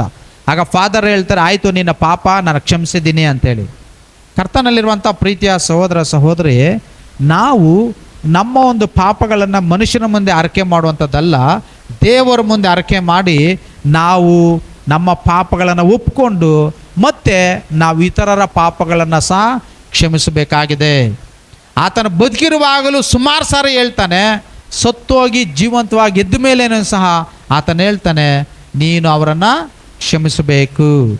ಯೇಸು ಕ್ರಿಸ್ತನ ಶಿಲುಬೆಯಲ್ಲಿರುವಾಗಲೂ ಆತನ ಮೊದಲನೇ ಮಾತು ಹೇಳಿದ್ದೇನು, ದೇವರೇ ಇವರೇನು ಮಾಡ್ತಾ ಇದ್ದಾರೆ ಇವ್ರಿಗೆ ಗೊತ್ತಿಲ್ಲ, ಇವ್ರ ಪಾಪವನ್ನು ಕ್ಷಮಿಸ್ರಿ. ಹೌದಲ್ವಾ? ಕ್ರೈಸ್ತರಾಗಿರುವಂಥ ನಮಗೆ ಇರಬೇಕಾಗಿರುವಂಥ ಒಂದು ಮುಖ್ಯವಾಗಿರುವಂಥ ಗುಣ ಕ್ಷಮಿಸೋದು, ಕ್ಷಮಿಸಬೇಕು. ನಾನು ನೋಡಿದ್ದೀನಿ ಕೆಲವರು ಭಾಳ ನಿಷ್ಠೂರವಾಗಿ ಮಾತಾಡ್ತಾರೆ. ಯಾರೇ ಅವ್ರ ಹತ್ರ ಬರಲಿ ಅವ್ರನ್ನ ಹೆಂಗೆ ಮಾತಾಡ್ತಾ ಇರ್ತಾರೆ ಅಂತಂದರೆ ಬೈಯೋ ಥರ, ಅವ್ರನ್ನ ಒಡೆಯೋ ಥರ ಮಾತಾಡ್ತಾ ಇರ್ತಾರೆ. ಅಲ್ಲ, ನಾವೊಬ್ಬ ದೇವರ ಮಕ್ಕಳಾಗಿ ನಾವು ಜನರ ಹತ್ರ ಹೆಂಗೆ ಮಾತಾಡಬೇಕು ಅಂತ ನಾವು ಇನ್ನೂ ಕಲೀಲಿಲ್ಲ ಅಂತಂದರೆ, ಇನ್ನೂ ಅದೇ ಅಹಂಕಾರದಿಂದ, ಇನ್ನೂ ಅದೇ ದುರಹಂಕಾರದಿಂದ ನೀವು ಮಾತಾಡಿದ್ರೆ ನಾವು ದೇವ್ರ ಮಕ್ಕಳಾಗಿ ಏನು ಬಂತು ಪ್ರಯೋಜನ? ಅಥವಾ ಸೇವಕರಾಗಿ ಏನು ಬಂತು ಪ್ರಯೋಜನ? ನಾವೊಬ್ಬ ಸೇವಕರಾಗಿ, ಒಬ್ಬ ದೇವರ ಮಕ್ಕಳಾಗಿ ಇನ್ನೊಬ್ಬ ಕ್ಷಮಿಸುವಂಥ ಗುಣ ಹೊಂದ್ಕೋಬೇಕು. ಅವ್ರು ಎಷ್ಟೇ ಕೆಟ್ಟದ್ದು ಮಾಡಿರಲಿ, ನಮಗೆ ಅವ್ರು ಏನೇ ಮಾಡಿರಲಿ, ನೀನು ಅವ್ರು ಕೆಟ್ಟದ್ದು ಮಾಡೋಕ್ಕೆ ಹೋಗಬೇಡ, ಕ್ಷಮಿಸುವಂಥ ಗುಣವನ್ನು ಇಟ್ಕೋ. ಆಗ ದೇವರು ನಿನ್ನನ್ನು ಕ್ಷಮಿಸ್ತಾರೆ. ಕ್ಷಮಿಸುವಂಥದ್ದು ಎಷ್ಟು ಮುಖ್ಯ ಆಗಿದ್ದರೆ ಅವ್ರು ಬದುಕಿರುವಾಗಲೂ ಮಾತಾಡ್ತಾರೆ, ಸತ್ತು ಹೋಗುವಾಗಲೂ ಮಾತಾಡ್ತಾರೆ, ಜೀವಂತವಾಗಿ ಎದ್ದ ಮೇಲೇನೂ ಅವ್ರು ಮಾತಾಡ್ತಾ ಇದ್ದಾರೆ ಅಂತಂದರೆ ಅದರ ಪ್ರಾಮುಖ್ಯತೆಯನ್ನು ನಾವು ಅರ್ಥ ಮಾಡ್ಕೋಬೇಕು. ಇವತ್ತು ಒಬ್ಬರನ್ನೊಬ್ಬರು ನಾವೇನು ಮಾಡಬೇಕು? ಕ್ಷಮಿಸುವಂಥವರಾಗಿರಬೇಕು. Hallelujah, hallelujah. ನಾಲ್ಕನೆಯದಾಗಿ ಆತನು ಹೇಳುವಂಥ ಮಾತು ಅದೇ ಯೋಹಾನನ ಬರೆದಂಥ ಸುವಾರ್ತೆ 20ನೇ ಅಧ್ಯಾಯ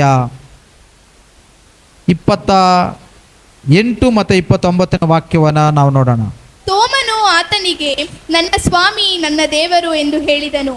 ಯೇಸು ಅವನಿಗೆ, ನೀನು ನನ್ನನ್ನು ನೋಡಿದ್ದರಿಂದ ನಂಬಿದ್ದಿ, ನೋಡದೆ ನಂಬಿದವರು ಧನ್ಯರು ಎಂದು ನೋಡದೆ ನಂಬುವವರು ಧನ್ಯರಾಗಿದ್ದಾರೆ, ಧನ್ಯರಾಗಿದ್ದಾರೆ. ಅಂದರೆ ನಾನು ಮೈಕ್ ಸೌಂಡ್ ಯಾರಿಗೂ ಕೇಳಿಸ್ತಾ ಇಲ್ವಾ? ಕೇಳಿಸ್ತಾ ಇದೆಯಾ? ಎಲ್ಲ ಇಲ್ಲೇ ಇದ್ದೀರಾ? ನನ್ನನ್ನು ನೋಡದೆ ನಂಬುವವರು ಧನ್ಯರಾಗಿದ್ದೀರಾ, ನೋಡದೆ ನಂಬುವವರು ಧನ್ಯರಾಗಿದ್ದೀರಾ. ಆಮೇನ್. ನಾವ್ಯಾರು ಇಲ್ಲಿ ರಾಜಕೀಯ ಭಾಷಣವನ್ನು ಕೇಳಕ್ಕೆ ಬಂದಿಲ್ಲ, ನಾವು ಬಂದಿರುವಂಥದ್ದು ದೇವರ ವಾಕ್ಯವನ್ನು ಕೇಳಲಿಕ್ಕೆ. ಹೆಂಗೆ ದೇವರ ವಾಕ್ಯ ಕೇಳೋದು? ಆಮೇನ್ ಅಂತ ಹೇಳೋದ್ರ ಮೂಲಕವಾಗಿ, ಹಲ್ಲೆಲೂಯಾ ಅಂತ ಹೇಳೋದ್ರ ಮೂಲಕವಾಗಿ ನಾವು ದೇವರ ವಾಕ್ಯಗಳನ್ನು ಎಚ್ಚರವಾಗಿದ್ದು ಕೇಳಬೇಕಾಗಿದೆ, ಕೇಳಬೇಕಾಗಿದೆ. ಯಾವುದಾದ್ರೂ ಒಂದು ವಾಕ್ಯ ಬೈಬಲಲ್ಲಿ ಓದಿದ ಮೇಲೆ ನಮ್ಮ ಬಾಯಲ್ಲಿ ಮೊದಲನೇದಾಗಿ ಬರಬೇಕಾಗಿರುವಂಥ ಮಾತು ಆಮೇನ್, ಆಮೇನ್. ನಾಲ್ಕನೇದಾಗಿ ಯೇಸು ಕ್ರಿಸ್ತನು ತೋಮನ ಹತ್ರ ಮಾತಾಡ್ತಾ ಇದ್ದಾನೆ. ಈ ತೋಮಸ್ಸು ಅನ್ನುವಂಥ ಶಿಷ್ಯ ಯೇಸು ಕ್ರಿಸ್ತನು ತನ್ನ ಶಿಷ್ಯರಿಗೆ ಕಾಣಿಸ್ಕೊಂಡು ನಿಮಗೆ ಸಮಾಧಾನ ಆಗಲಿ ಅಂದಾಗ ಇರಲಿಲ್ಲ ಅಲ್ಲಿ. ಶಿಷ್ಯರೆಲ್ಲ ಓಡೋಗಿ ತೋಮಸ್ಗೆ ಹೇಳ್ತಾರೆ, ತೋಮ, ಯೇಸು ಕ್ರಿಸ್ತನ್ ಎದ್ದಿದ್ದಾರೆ, ಅವ್ರು ನಮಗೆ ಕಾಣಿಸ್ಕೊಂಡ್ರು, ನಾವಿದ್ದಂಥ ಕೋಣೆ ಒಳಗಡೆ ಅವ್ರು ಬಂದಿದ್ರು, ಬಂದು ಸಮಾಧಾನ ಆಗಲಿ ಅಂತಂದರು, ಬಂದು ನಮಗೆ ಪವಿತ್ರಾತ್ಮನ ವರವನ್ನು ತಗೊಳ್ರಿ ಅಂತಂದರು, ಬಂದರು, ನೀನು ಇನ್ನೊಬ್ಬರನ್ನ ಕ್ಷಮಿಸಬೇಕು ಅಂತಂದರು ಅಂತಂದರೆ ತೋಮಸ್ ಏನಂತ ಹೇಳ್ತಾರೆ, ನಾನು ನಂಬಲ್ಲ, ನಾನು ನಂಬಲ್ಲ. ಯೇಸು ಸ್ವಾಮಿ ಸತ್ತೋಗಿ ಎದ್ದಿದ್ದಾರೆ ಅಂದರೆ ನಾನು ನಂಬಲ್ಲ. ಅವ್ರು ನನಗೆ ಕಾಣಿಸ್ಬೇಕು.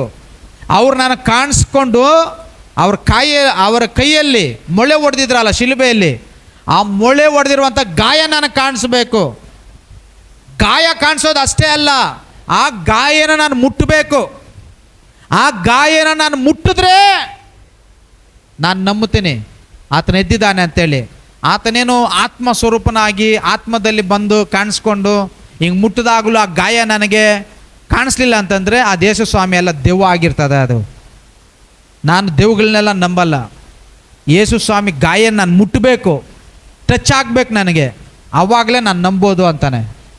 ತೋಮಸ್ಸು ಸಂಶಯ ದೇವರ ಮೇಲೆ. ಈ ಸಂಶಯ ಕೇವಲ ತೋಮಸ್ಗಲ್ಲ, ಯೇಸು ಸ್ವಾಮಿ ಸತ್ತೋಗಿ ಎದ್ದಿದ್ದಾರೆ ಅಂತಂದರೆ ಎಲ್ಲರಿಗೂ ಸಂಶಯ ಬಂದೇ ಬರ್ತದೆ. ನಿಜವಾಗಲೂ ಯೇಸು ಸ್ವಾಮಿ ಎದ್ದಿದ್ದಾರಾ ಅಂತ ಇದೇ ಡೌಟು ತೋಮಸ್ಗೆ ಬಂತು. ಆಗ ದೇವರು ತೋಮಸ್ಗೆ ದರ್ಶನವನ್ನು ಕೊಡ್ತಾರೆ.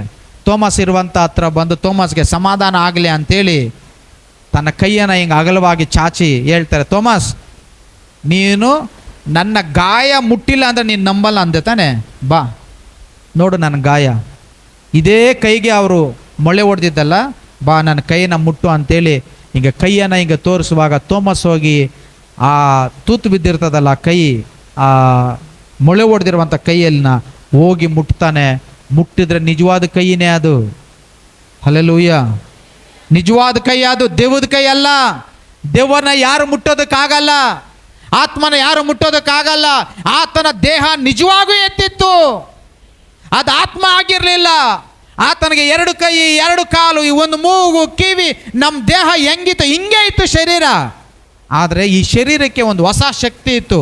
ಆ ಶಕ್ತಿ ಏನಂದರೆ ಗೋಡೆಯಲ್ಲಿ ಸಹ ನುಗ್ಗಿ ಹೋಗ್ಬಿಡೋದು, ಬಾಗಿಲು ಮುಚ್ಚಿದ್ರು ಸಹ ನುಗ್ಗಿ ಹೋಗುವಂಥ ಶಕ್ತಿ ಆ ದೇಹಕ್ಕೆ ಬಂದಿತ್ತು. ದೇಹ ಇತ್ತು, ಅರ್ಥ ಆಗ್ತಾಯಿದೆ, ಚೆನ್ನಾಗಿ ಅರ್ಥ ಮಾಡ್ಕೋ. ದೇಹ ಇತ್ತು, ಮುಟ್ಬೋದಾಗಿತ್ತು, ಆತನ ದೇಹವನ್ನು ಟಚ್ ಮಾಡ್ಬೋದಾಗಿತ್ತು.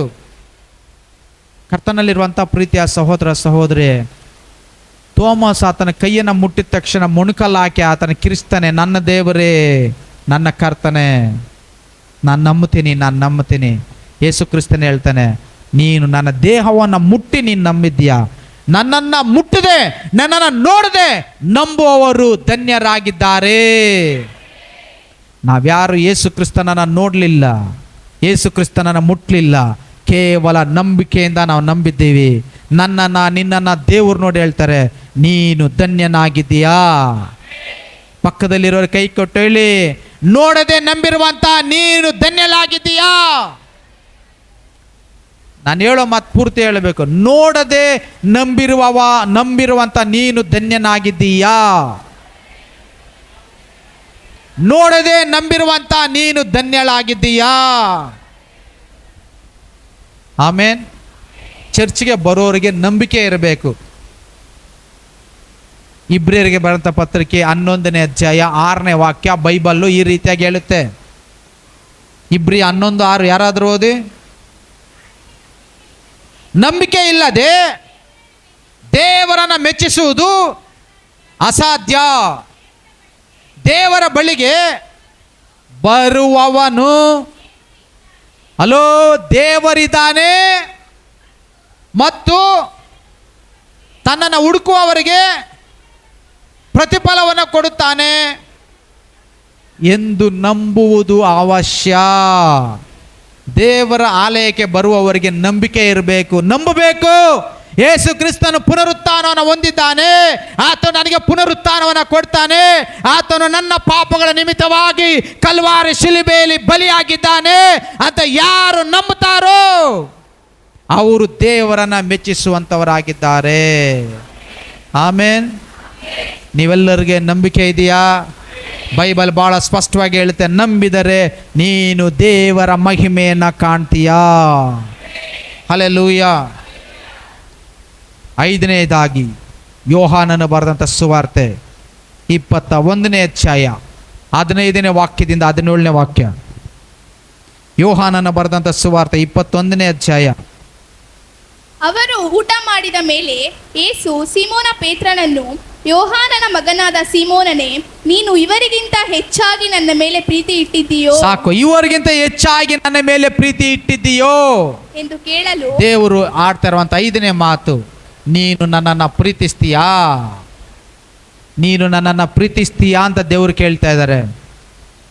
ನನ್ನನ್ನಲ್ಲ, ಯೇಸು ಸ್ವಾಮಿಯನ್ನ. ನೀವು ಯೇಸು ಕ್ರಿಸ್ತನನ್ನು ಪ್ರೀತಿಸ್ತೀರಾ? ಯೇಸು ಕ್ರಿಸ್ತನನ್ನು ಪ್ರೀತಿಸ್ತೀರಾ?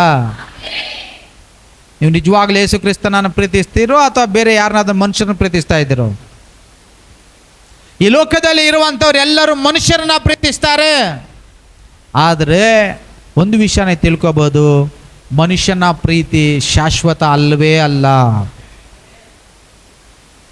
ಯೆರೆಮೀಯನು ಬರೆದಂಥ ಪುಸ್ತಕದಲ್ಲಿ ದೇವರ ವಾಕ್ಯ ಹೇಳುತ್ತೆ, ನಾನು ನಿನ್ನನ್ನು ಪ್ರೀತಿಸಿರುವುದು ಶಾಶ್ವತವಾದ ಪ್ರೇಮದಿಂದಲೇ. ಇವತ್ತು ಮನುಷ್ಯನು ನಿನ್ನನ್ನು ಪ್ರೀತಿಸ್ತಾ ಇರ್ಬೋದು, ನಿನ್ನ ರೂಪ ನೋಡಿ, ನಿನ್ನ ಗುಣ ನೋಡಿ, ನಿನ್ನ ಅಂದ ನೋಡಿ ಅವ್ರು ನಿನ್ನನ್ನು ಪ್ರೀತಿಸಬಹುದು. ಆದರೆ ಆ ಪ್ರೀತಿ ಯಾವತ್ತೂ ಶಾಶ್ವತವಾಗಿರಲ್ಲ. ಇರ್ಬೋದು, 1 ವರ್ಷ ಇರ್ಬೋದು, 2 ವರ್ಷ ಇರ್ಬೋದು, ಅಥವಾ 10 ವರ್ಷನೇ ಇರ್ಬೋದು, 15 ವರ್ಷನೇ ಇರ್ಬೋದು. ಆದರೆ ಕೊನೆಯವರೆಗೂ ಮನುಷ್ಯನ ಕೈಯಲ್ಲಿ ನಮ್ಮ ಯಾರನ್ನು ಪ್ರೀತಿ ಮಾಡೋದಕ್ಕೆ ಸಾಧ್ಯನೇ ಇಲ್ಲ. ಮಾತು ಕೊಡ್ಬೋದು, ನಾನು ನಿನಗೋಸ್ಕರ ಸತ್ತು ಹೋಗ್ತೀನಿ, ನಾನು ನಿನಗೋಸ್ಕರ ಪ್ರಾಣ ಕೊಡ್ತೀನಿ, ನಾನು ನಿನಗೂ ಇಲ್ಲ. ಸ್ವಲ್ಪ ದಿನ ಅಷ್ಟೇ. ಆದ್ದರಿಂದ ಮನುಷ್ಯರನ್ನ ಯಾರನ್ನೂ ಪ್ರೀತಿನೇ ಮಾಡಬೇಡಿ ಅಂತ ಹೇಳಲ್ಲ ನಾನು. ಮನುಷ್ಯರನ್ನ ಪ್ರೀತಿಸಬೇಕು, ಗೌರವಿಸಬೇಕು. ಆದರೆ ದೇವರಿಗಿನ ಹೆಚ್ಚಾಗಿ ನಮ್ಮ ಮನುಷ್ಯರನ್ನು ಯಾರನ್ನೂ ಪ್ರೀತಿ ಮಾಡಬಾರ್ದು. ನಿನ್ನ ಮೊದಲನೇ ಸ್ಥಾನ ನಿನ್ನ ಜೀವನದಲ್ಲಿ ಯೇಸು ಕ್ರಿಸ್ತನಾಗಿರಬೇಕು. ನಿನ್ನ ಜೀವನದಲ್ಲಿ ನೀನು ಯಾರನ್ನಾದ್ರೂ ಪ್ರೀತಿಸ್ತೀಯ ಅಂತಂದರೆ ಅದು ದೇವರಾಗಿರಬೇಕು. ತನ್ನನ್ನು ಪ್ರೀತಿಸುವವ್ರನ್ನ ದೇವರು ಯಾವತ್ತೂ ಮೋಸ ಮಾಡೋದಿಲ್ಲ.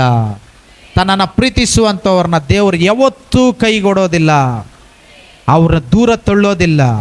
ಯೇಸು ಕ್ರಿಸ್ತನ ಹೇಳ್ತಾನೆ, ನನ್ನ ಬಳಿಗೆ ಬರುವವರನ್ನು ನಾನು ತಳ್ಳಿ ಬಿಡೋದೇ ಇಲ್ಲ.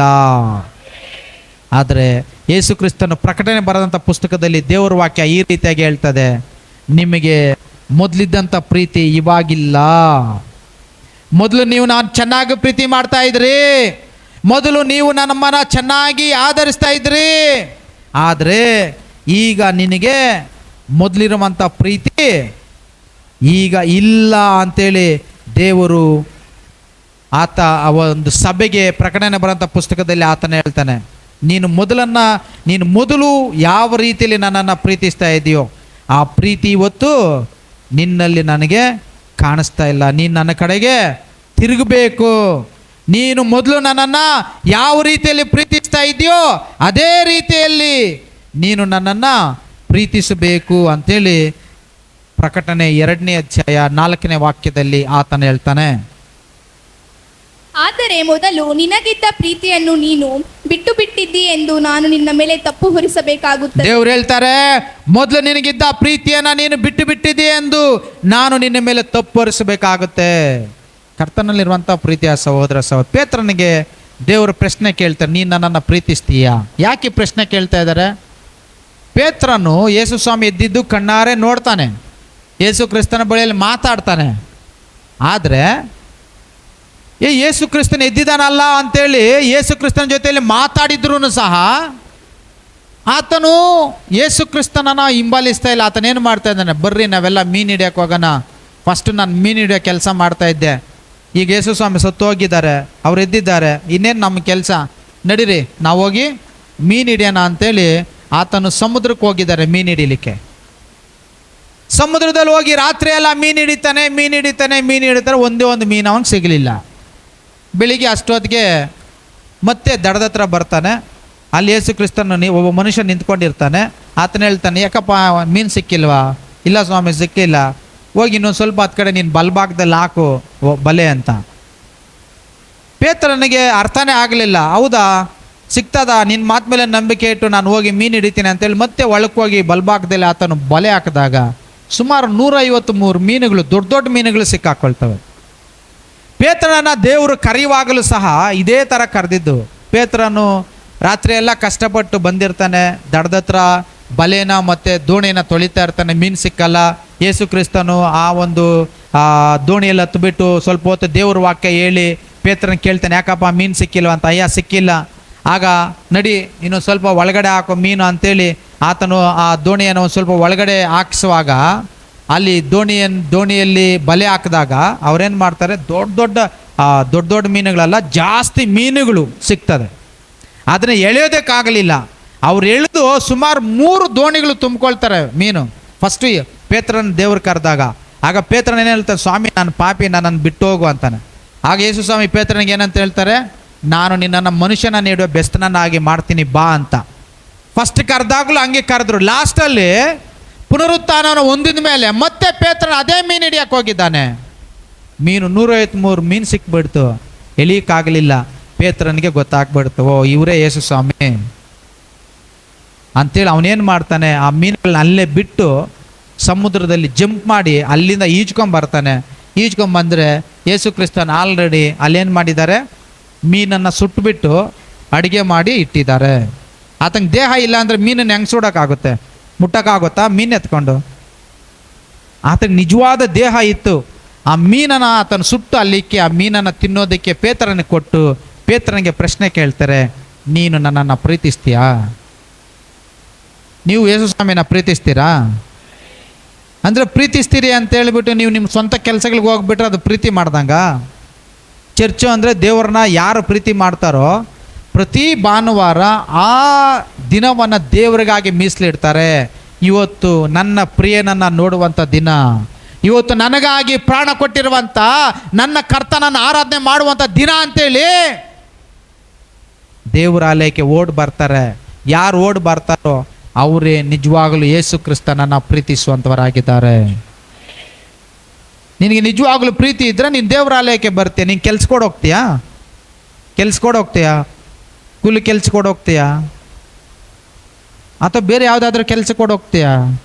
ಪೇತ್ರ ನೋಡೋದು. ಅದಕ್ಕೆ ದೇವ್ರ ಪ್ರಶ್ನೆ ಕೇಳ್ತಾ ಇದ್ದಾರೆ, ನೀನು ನನ್ನನ್ನು ಪ್ರೀತಿಸ್ತೀಯಾ? ಎಷ್ಟು ಸಾರಿ ಪ್ರಶ್ನೆ ಕೇಳ್ತಾರೆ? ಎಷ್ಟು ಸಾರಿ? 3 ಸಾರಿ ಕೇಳ್ತಾರೆ. ಕರ್ತನಲ್ಲಿರುವಂಥ ಪ್ರೀತಿಯ ಸಹೋದರ ಸಹೋದರಿ, ಇವತ್ತು ಅದೇ ಪ್ರಶ್ನೆಯನ್ನು ದೇವರು ನಿನಗೂ ನನಗೂ ಕೇಳ್ತಾ ಇದ್ದಾರೆ. ನೀವು ಯೇಸು ಕ್ರಿಸ್ತನನ್ನು ಪ್ರೀತಿಸ್ತೀರಾ? ಯೇಸು ಕ್ರಿಸ್ತನನ್ನು ಪ್ರೀತಿಸ್ತೀರಾ? ಹಾಗಾದರೆ ನೀನೆಲ್ಲ ಕೆಲಸವನ್ನು ಬದಿಗಿಟ್ಟು ದೇವರ ರಾಜ್ಯಕ್ಕಾಗಿ ನೀತಿಗಾಗಿ ದುಡಿ. ದೇವರ ರಾಜ್ಯಕ್ಕಾಗಿ ನೀತಿಗಾಗಿ ದುಡಿ. ಹಲ್ಲೆಲೂಯಾ. 6ನೇದಾಗಿ ಅಪೊಸ್ತಲ ಕೃತ್ಯಗಳು 1ನೇ ಅಧ್ಯಾಯ 4ನೇ ವಾಕ್ಯ 5ನೇ ವಾಕ್ಯ.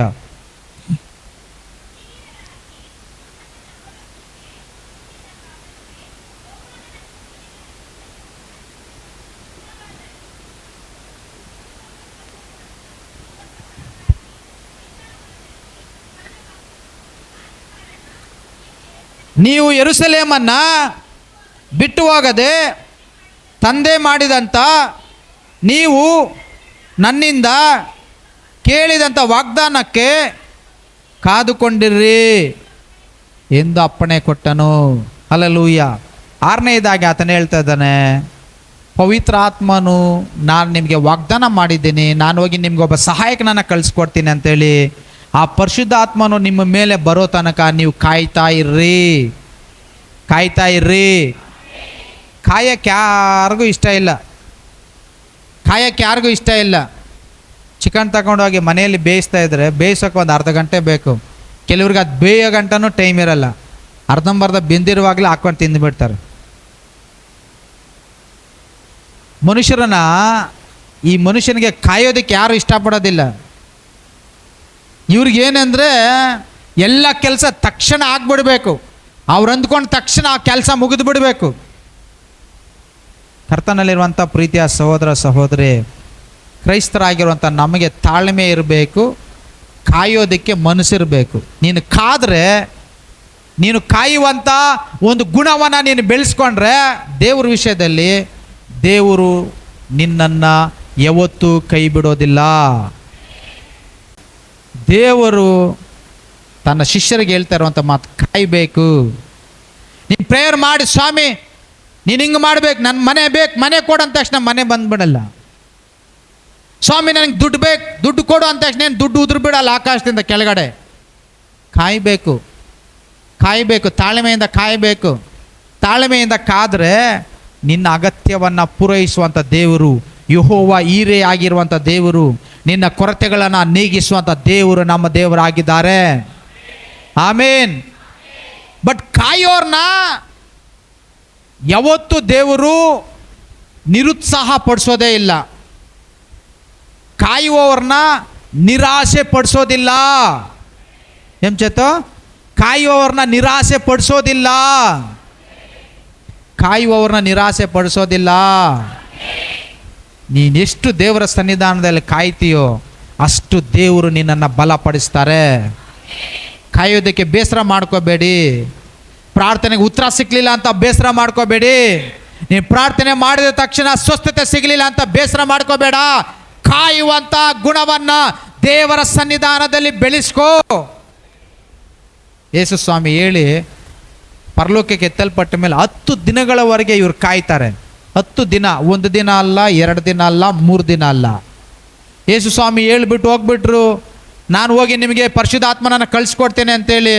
1 ದಿನ ಆಯಿತು, ಪರಿಶುದ್ಧಾತ್ಮನ ಬರಲಿಲ್ಲ. 2 ದಿನ ಆಯಿತು, ಪರಿಶುದ್ಧಾತ್ಮನ ಬರಲಿಲ್ಲ. 3 ದಿನ ಆಯಿತು, ಬರಲಿಲ್ಲ. 4 ದಿನ ಆಯಿತು, 5 ದಿನ ಆಯಿತು, 6 ದಿನ ಆಯಿತು, 7 ದಿನ ಆಯಿತು, ಬರಲೇ ಇಲ್ಲ. ಆದರೆ ಇವರು ಕಾಯೋದನ್ನು ಬಿಡಲೇ ಇಲ್ಲ. ಹಲ್ಲೆಲೂಯಾ. ಎಷ್ಟು ದಿನ ಕಾಯ್ತಾರೆ ಇವರು? 10 ದಿನಗಳ ಕಾಲ ಕಾದು ಅಲ್ಲಿ ಪ್ರಾರ್ಥನೆಯನ್ನು ಮಾಡಿದಾಗ ತಕ್ಷಣ ಆಕಾಶದ ಬಾಗಿಲು ತೆರೆಯಲ್ಪಟ್ಟು ಬೆಂಕಿಯ ಉಂಡೆ ರೀತಿಯಲ್ಲಿ ಪವಿತ್ರಾತ್ಮನು ಬಂದು ಯಾರ್ಯಾರು ಪ್ರೇಯರ್ ಮಾಡ್ತಾ ಇದ್ದಾರೋ ಅವ್ರ ಮೇಲೆ ಪವಿತ್ರಾತ್ಮನ ಅಭಿಷೇಕ ಬಂದು ಕುತ್ಕೊಳ್ಳುತ್ತೆ. ಆಮೇನ್. ಪರಿಶುದ್ಧಾತ್ಮ ನನ್ನ ದೇವರೇ ನನಗೆ ಅಭಿಷೇಕ ಬೇಕು ಅಂದ ತಕ್ಷಣ ಬಂದ್ಬಿಡಲ್ಲ. ಆ ದಾಹ ಇರಬೇಕು, ಆ ಕಾಯುವಂಥ ಮನಸ್ಸಿರಬೇಕು. ಆ ಕಾಯುವಂಥ ಮನಸ್ಸು ದಾಹ ನಿನಗಿದ್ರೆ ಆತನು ನಿನ್ನನ್ನು ತೃಪ್ತಿಪಡಿಸ್ತಾನೆ. ಕಾಯ್ತೀರಾ ನೀವೆಲ್ಲ ದೇವರಿಗಾಗಿ? ಯೇಸು ಸ್ವಾಮಿ 2ನೇ ಸಾರಿ ಬರ್ತೀನಿ ಅಂತ ವಾಗ್ದಾನ ಮಾಡಿದ್ದಾರೆ. 2ನೇ ಬರುವಿಕೆಗೆ ನಾವು ಕಾಯಬೇಕು. ಯೇಸು ಸ್ವಾಮಿ ಎರಡನೇ ಸಾರಿ ಬರ್ತೀನಿ ಅಂತ ಹೇಳಿದ್ದಾರೆ ಅಂತೇಳಿ ನೀನು ಅಯ್ಯೋ ಇನ್ನೂ ಬರಲಿಲ್ಲ 2000 ವರ್ಷ ಆಯಿತು ಇದೆಲ್ಲ ಸುಳ್ಳು ಅಂದ್ಕೊಂಡು ಮೋಸ ಹೋಗಬೇಡ. ಆತನು ಬಂದೇ ಬರ್ತಾನೆ. ಈ ಲೋಕಕ್ಕೆ ನ್ಯಾಯ ತೀರ್ಪು ಕೊಟ್ಟೇ ಕೊಡ್ತಾನೆ. ನಿನಗೂ ನನಗೂ ನ್ಯಾಯ ತೀರ್ಪನ್ನು ಕೊಟ್ಟೇ ಕೊಡ್ತಾನೆ. ಕಾಯ್ತೀರಾ ನೀವು? ಕೊನೆಯದಾಗಿ ಆತನು ಹೇಳ್ದಂಥ ಮಾತು ಅಪೊಸ್ತಲ ಕೃತ್ಯಗಳು 1ನೇ ಅಧ್ಯಾಯ 8ನೇ ವಾಕ್ಯ. ಪವಿತ್ರಾತ್ಮನ ನಿಮ್ಮ ಮೇಲೆ ಬರಲು ನೀವು ಬಲವನ್ನು ಹೊಂದಿ ಯೆರೂಸಲೇಮಿನಲ್ಲಿಯೂ ಎಲ್ಲ ಯೂದಯ ಸಮರಯ ಸೀಮೆಗಳಲ್ಲಿ ಭೂಲೋಕದ ಕಟ್ಟ ಕಡೆಯವರೆಗೂ ಸಾಕ್ಷಿಗಳಾಗಿ ಇರಬೇಕು. ಕೊನೆಯದಾಗಿ ಇದೇ ಲಾಸ್ಟ್ ಮಾತು ಅವ್ರು ಮಾತಾಡಿದ್ದು. ಯೇಸು ಸ್ವಾಮಿ ಮಾತಾಡಿದ್ದು ಇದೇ ಲಾಸ್ಟ್ ಮಾತು. 40 ದಿನಗಳಲ್ಲಿ ಏನು ಭೂಮಿ ಮೇಲೆ ಇದ್ರಲ್ಲ 40 ದಿನದಲ್ಲಿ ಕೊನೇ ಮಾತಿದು. ಶಿಲುಬೆಯಲ್ಲಿ ಕೊನೇ ಮಾತೇನಂತ ಹೇಳ್ತಾರೆ? ತಂದೆಯೇ, ನನ್ನ ಆತ್ಮವನ್ನು ನಿನ್ನ ಕೈಗೆ ಒಪ್ಪಿಸ್ಕೊಡ್ತೇನೆ. ಆತನ ಪುನರುತ್ಥಾನ ಹೊಂದಿದ ಮೇಲೆ ಕೊನೇ ಮಾತೇನು ಹೇಳ್ತಾ ಇದ್ದಾರೆ? ಏನು ಹೇಳ್ತಾ ಇದ್ದಾರೆ? ನನಗೆ ನೀವು ಸಾಕ್ಷಿಗಳಾಗಿರಬೇಕು. ಎಲ್ಲೆಲ್ಲಿ ಸಾಕ್ಷಿ ಆಗಿರಬೇಕು? ಯೆರೂಸಲೇಮು, ಯೂದ, ಸಮಾರ್ಯ, ಭೂಲೋಕದ ಕಟ್ಟ ಕಡೆಯವರೆಗೆ. ಆಮೇನ್, ಆಮೇನ್. ಅರ್ಥ ಆಗ್ತಾ ಇದೆ ನಿಮಗೆ? ಯೆರೂಸಲೇಮ್ ಅಂದರೆ ಎಲ್ಲಿ? ನಿಮ್ಮ ಮನೆ. ಯೂದಾಯ ಅಂದರೆ ನಿಮ್ಮ ದೇಶ. ಸಮಾರ್ಯ ಅಂದರೆ ಬೇರೆ ದೇಶಗಳು. ಈ ಲೋಕದ ಕಟ್ಟ ಕಡೆ ಅಂದರೆ ಎಲ್ಲ ದೇಶಗಳಲ್ಲಿ ನಿನ್ನ ಕುಟುಂಬ, ನಿಮ್ಮ ಮನೆ, ನಿಮ್ಮೂರು, ನಿಮ್ಮ ರಾಜ್ಯ, ನಿಮ್ಮ ದೇಶ, ಎಲ್ಲ ಕಡೆ ನೀವು ನನಗೆ ಸಾಕ್ಷಿಗಳಾಗಿರಬೇಕು. ಇದೇ ಮಾತನ್ನು ಮತ್ತಾಯನ ಬರೆದ ಸುವಾರ್ತೆ 28ನೇ ಅಧ್ಯಾಯ 19ನೇ ವಾಕ್ಯ 20ನೇ ವಾಕ್ಯದಲ್ಲಿ ಅಪೊಸ್ತಲನಾಗಿರುವಂಥ ಮತ್ತಾಯನ ಏನು ಹೇಳ್ತಾನೆ? ಆದ್ದರಿಂದ ನೀವು ಹೊರಟು ಹೋಗಿ ಎಲ್ಲ ದೇಶದ ಜನರಿಗೆ ಶಿಷ್ಯರನ್ನಾಗಿ ಮಾಡಿರಿ. ಅವರಿಗೆ ತಂದೆ, ಮಗನ ಪವಿತ್ರಾತ್ಮನ ಹೆಸರಿನಲ್ಲಿ ದೀಕ್ಷಾಸ್ಥಾನವನ್ನ ಮಾಡಿಸಿರಿ. ಆಮೇನ್. ದೀಕ್ಷಾಸ್ಥಾನವನ್ನ ಮಾಡಿಸಿರಿ. ನಾವು ಕೊನೆಯದಾಗಿ ಮಾಡಬೇಕಾಗಿರುವಂಥ ಕೆಲಸ ಸುವಾರ್ತೆಯನ್ನು ಸಾರಿ ಯೇಸು ಕ್ರಿಸ್ತನ ವಿಷಯವಾಗಿ ಅನೇಕರಿಗೆ ನಾವು ಹೇಳಿ ಅವರನ್ನು ಶಿಷ್ಯರನ್ನಾಗಿ ಮಾಡುವಂಥದ್ದು. ಈ ಕೆಲಸನ ಯಾರು ಕರೆಕ್ಟಾಗಿ ಮಾಡಲ್ಲ. ಇನ್ನೆಲ್ಲ ಕೆಲಸ ಕರೆಕ್ಟಾಗಿ ಮಾಡ್ತಾರೆ.